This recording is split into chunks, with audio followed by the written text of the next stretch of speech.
సాధింపు మీద నాదా? నా బిడ్డ లగ్గానికే పోకుంటే నన్ను అడ్డుకున్నా ఎవరికైనా అధ్యక్ష, మన పిల్లల కంటే మనకేముంటుంది అధ్యక్ష ఈ భూమి మీద? నా బిడ్డ లగ్గానికి లగ్గపత్రిక రాసుకోవడానికి కూడా అడ్డుకుంటే కూడా నేను మిమ్మల్ని ఏమనలే.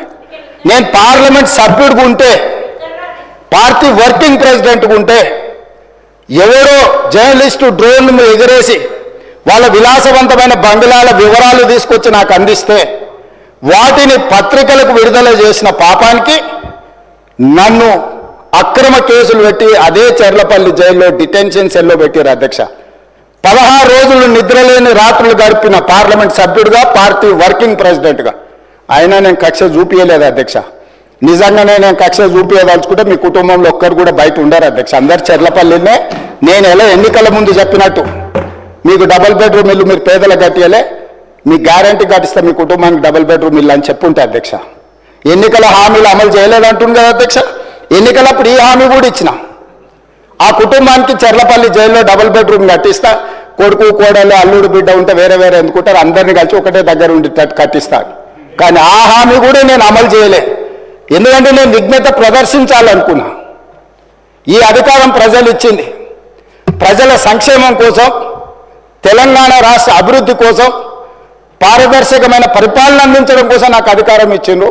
ప్రజలు ఇంత పెద్ద అధికారాన్ని, ఇంత పెద్ద బాధ్యతను ఈ వయసులో నాకు అప్పచెప్పింది నా కోపం కోసమో, లేకపోతే నన్ను నా పట్ల వాళ్ళు వ్యవహరించిన విధంగానే వాళ్ళ పట్ల నేను వ్యవహరించడానికి ప్రజలు నాకు అధికారం ఇవ్వలేదని విచక్షణను ఉపయోగించి ఈరోజు కూడా వాళ్ళ మీద ఇంతవరకు అక్రమ కేసులు పెట్టలేదు అధ్యక్ష.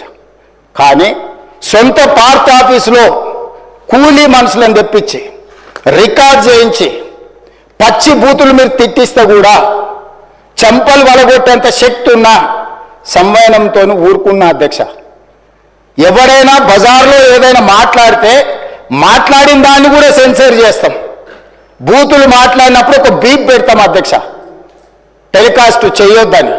కూలీ పైసలు ఇచ్చి కిరాయి మనుషులను పెట్టించి మీరు పచ్చి బూతులు మాట్లాడిచ్చినా నేను ఏమాత్రం కూడా కక్ష సాధింపు చర్యలకు పాల్పడలేదు అధ్యక్ష.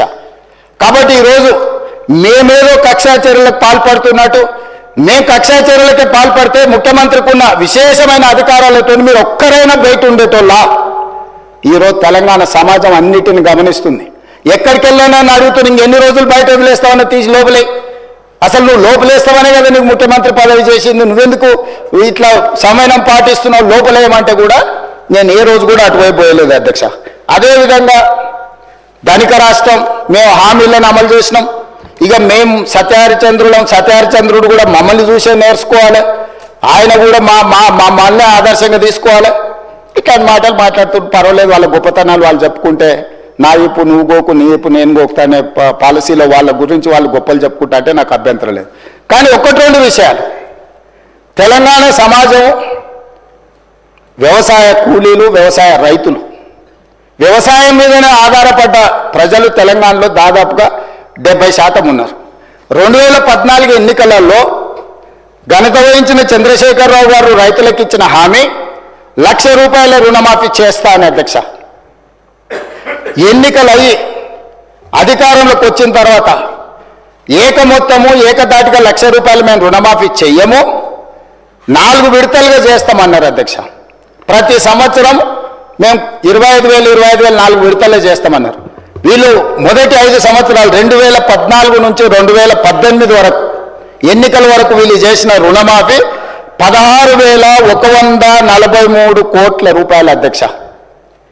ఇందులో 4 విడతలుగా వీళ్ళు రుణమాఫీ చేసినందుకు, 4 సంవత్సరాలు వాయిదాల మీద చేసినందుకు దాదాపుగా మిత్తి కింద ₹2,630 కోట్ల పోయింది అధ్యక్ష.